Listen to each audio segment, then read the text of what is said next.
Bonjour à chacun et chacune. Paix, grâce, joie par notre Seigneur pour chacun et chacune d'entre nous en cette journée. J'aimerais lire avec vous Esdras, chapitre 9, verset 2. Ils ont pris pour eux-mêmes et pour leurs fils des épouses dans ces peuples, de sorte que le peuple de Dieu a été mélangé à la population du pays. Les chefs et les notables n'ont pas été les derniers à commettre une telle infidélité. En lisant ce chapitre, nous pouvons mesurer la différence de mentalité entre Esdras et nous. Aujourd'hui, nous lui intenterions vite un procès en intolérance, en racisme, en machisme. Nous le qualifierions d'extrémiste. Et vous ne seriez pas les premiers parce que ça a déjà été fait. Il a très mauvaise presse, Esdras, aujourd'hui, dans notre société. Voilà, dans notre société qui semble être hyper tolérante. Esdras est un exilé. Alors si nous sommes nous-mêmes des exilés, si nous connaissons, si nous avons connu, si nous aurions connu les malheurs qu'Esdras a connus, alors nous pourrions peut-être revendiquer de discuter à égalité avec lui. Mais voilà, c'est un homme qui a vécu l'exil dans sa propre chair et les conséquences de cet exil. Pas étonnant qu'il réfléchisse aux causes de cet exil. Et Esdras met en évidence, ce texte d'Esdras met en évidence qu'une des causes de cet exil et de ce détachement du peuple de Dieu, de son Dieu, qui a amené la sanction de l'exil, eh bien, une des raisons, ce sont les mariages mixtes. Les mariages avec les nations avoisinantes, dont les mœurs étaient pourtant plus que discutables. Mais voilà, c'est une force puissante que le mariage. Et parfois, ces mariages étaient motivés par des alliances, hein, c'était pas toujours par l'amour, par des intérêts.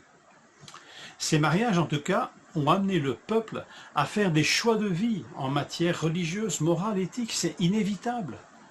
Et là, la grande leçon, c'est que c'est les positions des non-juifs qui ont prédominé dans ces choix.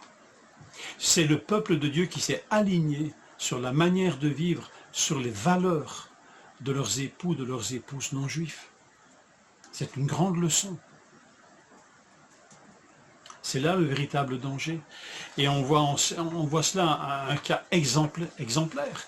Le roi lui-même, Salomon, le grand roi Salomon, un roi 11-4, à l'époque de la vieillesse de Salomon, ces femmes entraînèrent son cœur à suivre d'autres dieux, et il ne s'attacha pas sans réserve à l'Éternel son Dieu, comme l'avait fait son père David.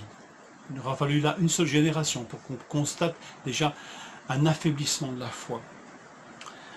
Ce texte d'Esdras nous montre que le problème a abouti au rejet de Dieu, invariablement. Et quelle douleur pour lui de constater que, de retour d'exil, conscient que des causes de cet exil, il voit les mêmes comportements se reproduire et chez les personnes responsables du peuple, comme avec Salomon. Et comprenez que si les responsables le font, le peuple va suivre. Comprenez ici la gravité avec laquelle il traite cette situation. L'attachement exclusif à Dieu est une base indispensable à la vie du peuple de Dieu, tant dans l'Ancien que dans le Nouveau Testament.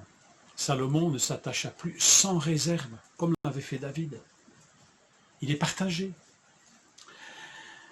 Alors, la question que nous pourrions nous poser, et qu'on pourrait se poser à l'époque d'Esdras, c'est ce mariage va-t-il contribuer à vivre pleinement mon attachement à Dieu, à vivre pleinement mon attachement à Dieu, ou est-ce que je vais être partagé? Est-ce que nous allons vivre pleinement, réciproquement, notre attachement à Dieu? Je crois qu'Esdras nous force quelque part à nous poser une question. Quel est le moteur de mes choix? Un attachement sans partage à Dieu? Est-ce que c'est ça le moteur? Ou est-ce que cet attachement à Dieu n'est qu'un wagon interchangeable? Je peux garder le mot attachement, je m'attacherai à d'autres dieux. Ou je continuerai à parler de Dieu, mais sans attachement exclusif à lui. Est-ce que cette motivation est un moteur dans ma vie ou un wagon interchangeable? C'est ce qui se passait à l'époque d'Esdras et c'est ce qui peut encore se passer aujourd'hui. Paul nous donne un principe que je découvre dans 1 Corinthiens 7,35 à propos de questions que les Corinthiens se posaient sur les mariages, sur le célibat, les mariages mixtes, etc.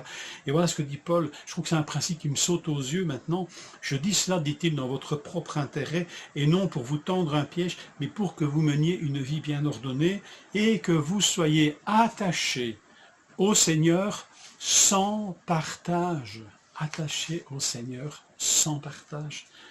Voilà un principe que Paul adressait tantôt aux célibataires qu'aux mariés, puisque les deux sont des dons, sont des ministères, des appels que Dieu nous adresse. Mais dans les deux situations, il faut soumettre cette situation et ces choix, cette lumière. Est-ce que ça va contribuer à m'attacher sans partage au Seigneur? Pour avoir méprisé ce principe et cette lumière, les croyants de l'ancienne alliance, les hommes du peuple d'Israël, ont connu de grands malheurs, hommes et femmes. Alors, nous sommes dans la nouvelle alliance. Le principe n'a pas changé. Est-ce que je vais m'attacher sans partage au Seigneur, à celui que Jésus-Christ nous a révélé, le Dieu que Jésus nous révèle? Est-ce que ces choix contribuent à m'attacher sans partage? Ce principe demeure. Mais une histoire s'est passée dans l'Ancienne Alliance qui annonçait déjà un principe du Nouveau Testament, ou un affinement. Un jour, un juif pieux nommé Boaz épousa une Moabite Ruth, ce qui était interdit par la loi. Mais elle était profondément attachée à Dieu. Et cette femme figurant en très bonne place dans la généalogie de Jésus est un peu une de nos ancêtres dans la foi. Ici, déjà, on remarque que ce n'est pas vraiment une question de race ni d'origine ethnique, mais d'attachement à Dieu. Et dans le Nouveau Testament, c'est pleinement révélé. Donc le principe demeure. Est-ce que l'attachement sans réserve à Dieu est un puissant moteur dans ma vie pour mes choix? Que le Seigneur nous permette de réfléchir sérieusement.